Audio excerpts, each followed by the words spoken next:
Welcome back to The Explainer. Today, we're doing a deep dive into the absolute spectacular political collapse we see in the satirical text Dreams Denied. Specifically, we're zeroing in on the cascading disasters of Act 2, Scene 4. This is the exact moment where the whole facade of control just shatters completely. We're going to see exactly what happens when a totally corrupt administration is suddenly forced to deal with an undeniable scientific reality.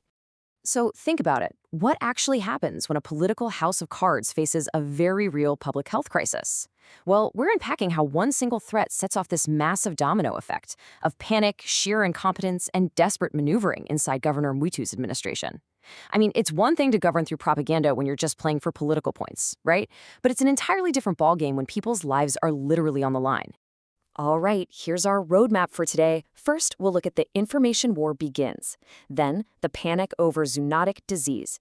After that, callousness and wooden statues, followed by the poultry expert's secret, and finally, the desperate radio return. Starting off with Section 1, the information war begins. Okay, the specific trigger for the panic here is wild. Dr. Kimbu, who is the governor's senior advisor, reports this sudden, massive shift in how citizens are behaving. The resistance hasn't used any violence at all. Instead, they've used education. Suddenly, citizens in the villages are just staying indoors. Why? Well, they're consuming resistance audio recordings shared on social media, and they're reading pamphlets being handed out in local markets and churches. Kimbu actually tells the governor, the pamphlets and audio recordings being circulated directly question your position on meat consumption and natural immunity. So the resistance is successfully launched what is basically an information war.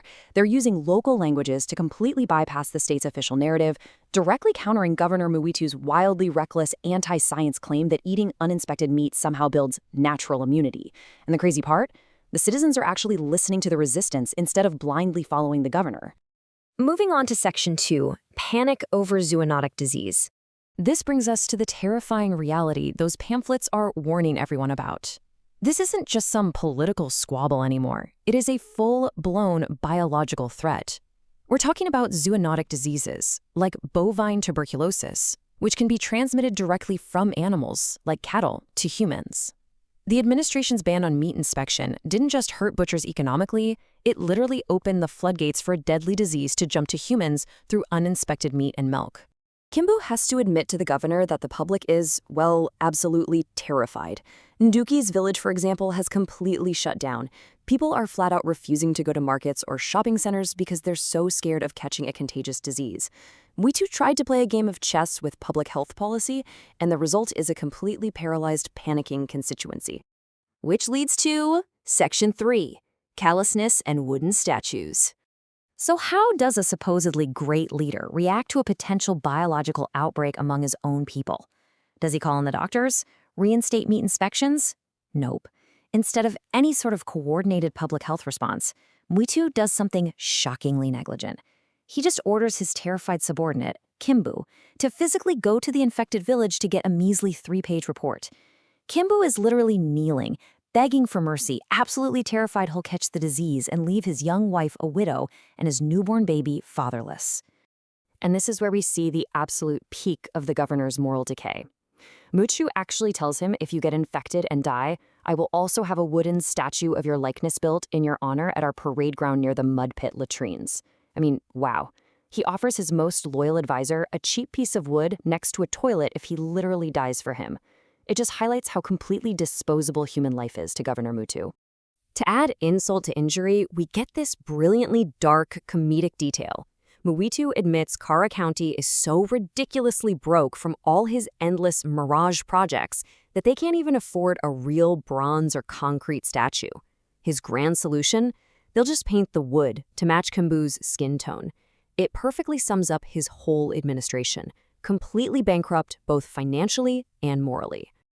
All right, Section 4, the poultry expert's secret. With the public panicking and the governor demanding answers, this intense pressure cooker finally blows the lid off the administration's facade. Muitu realizes he's in way over his head and desperately needs a scapegoat. So he suddenly turns on his senior advisor and violently demands to know if Kimbu actually holds the title of doctor, like he's been claiming this whole time. The contrast here is just staggering. The assumed identity was this highly educated medical doctor who studied at the University of Eastern Soviet. The guy even wore a white coat and a stethoscope on Mondays just to keep the whole charade going. But the actual reality? He holds a certificate in poultry diseases. Yep, the man advising the entire county on a deadly human disease outbreak is a total fraud. Kimbu finally cracks and confesses, saying, "The only course I undertook was a certificate in poultry diseases, which I studied by correspondence from a college that was later shut down." He admits he's just a mindless but efficient sycophant hired simply because he cheered the loudest from We Too at a market. The college he supposedly studied at was shut down because the owner was embezzling funds. It is just a stunning indictment of the cronyism running Karara County.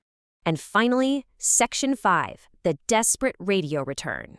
Okay, so facing panic in the streets, having completely lost the information war, and just finding out his top medical advisor is an uncredentialed poultry enthusiast, Mwitu makes one last desperate pivot. He goes from completely denying the outbreak, to threatening his fraudulent staff for not knowing how to cure it, to finally deciding that since he can't rely on science, he'll just rely on his own charisma to save his skin. In a totally shocking move, Mwitu decides he's going to walk straight into the lion's den. Even with the growing threat of legal prosecution hanging over his head for all of these failures, he announces he's going on County 96 FM, specifically on the show hosted by his fiercest media critic, Mawaria. Mwitu tells his advisor, "Unlike you, I am a man, Kimbu. I am going to Mawaria's radio show, and I will leave that studio heroic, intact, and untainted." Kimbu is practically begging him not to do it, warning him that Mawaria will absolutely tear him apart on live air and ruin whatever is left of his reputation. But Mwitu's massive, unchecked ego convinces him that his sheer personality can magically overcome a biological crisis, a hostile press, and impending prosecution. He honestly thinks he can talk his way out of an objective scientific disaster. Which leaves us with this final, really provocative thought to ponder as we wrap up this explainer. Can a corrupt politician actually just charm his way out of a factual scientific reality?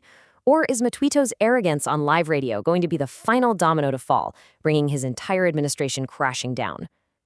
Thank you so much for joining me on this deep dive into Dreams Denied. Keep questioning, keep learning, and I'll see you in the next explainer.